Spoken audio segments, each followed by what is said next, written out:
Everyone, मेरे channel में आप सबका स्वागत है। अगले दिन युनशु और सीनियन मूवी देखने जाते हैं और वहां उनके रोमांस की शुरुआत हो जाती है।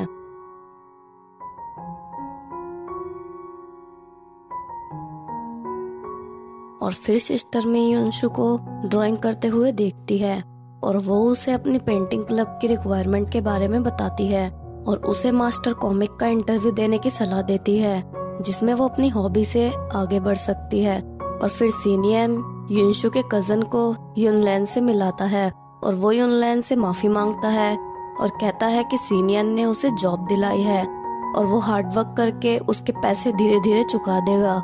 अगले दिन युनशु इंटरव्यू देने जाती है और वो इंटरव्यू में पास हो जाती है। और फिर एंट्री होती है सीनियन की एक फ्रेंड की।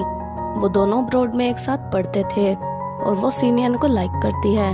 फिर युनशु की कॉमिक रिलीज हो जाती है और सब उसे एक सरप्राइज पार्टी देते हैं, पर युनशु की कॉमिक पर किसी ने कॉपीराइट किया था क्योंकि उसकी कॉमिक में लिखे हुए शब्द किसी और के थे।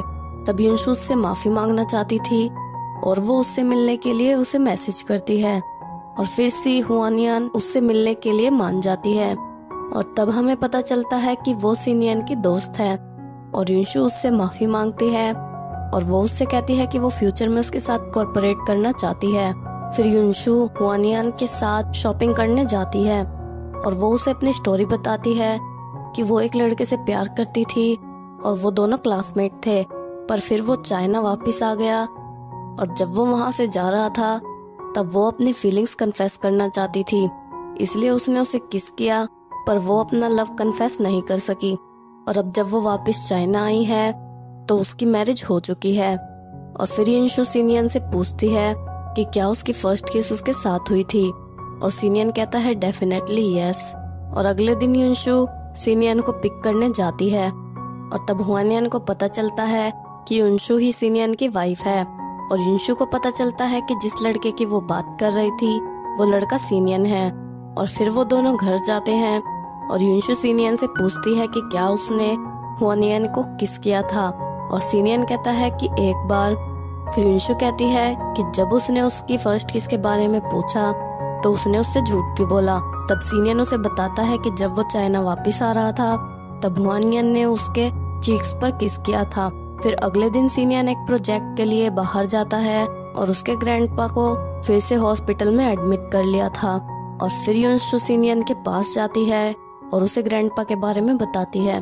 फिर अगले दिन युनशु को पता चलता है कि एक फेमस कॉमिक राइटर और युनशु का आइडल वो उसे उसके असिस्टेंट की जॉब ऑफर करता है, पर उसका कॉन्ट्रैक्ट 3 साल का था जिसमें युनशु को 3 साल तक अब्रॉड में ही रहना होगा।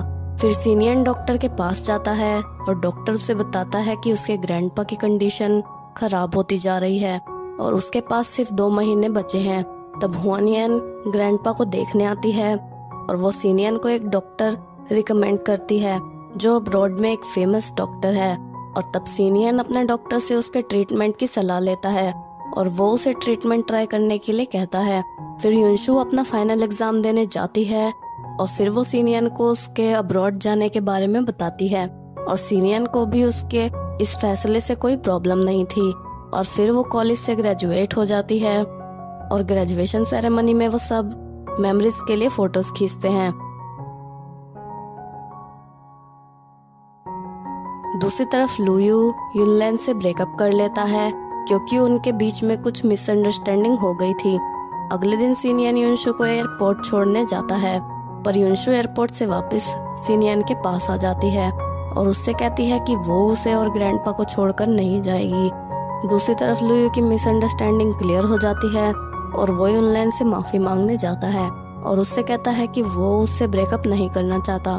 युनलैन उसे माफ कर देती है, पर वो कहती है कि वो एक दूसरे के लिए नहीं बने हैं और ब्रेकअप ही उनके लिए सही चॉइस है।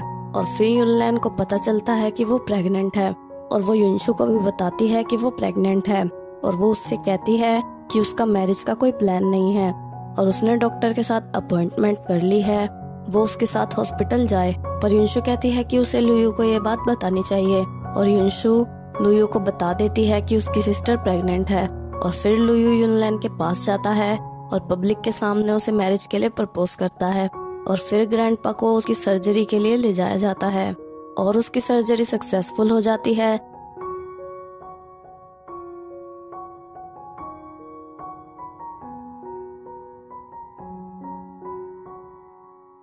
और यहाँ इस ड्रामा की एंडिंग हो जाती है। अगर आप सबको ये वीडियो अच्छी लगी हो तो मेरे चैनल को सब्सक्राइब कर लो और वीडियो को भी लाइक कर दो। अन्यंग एवरीवन।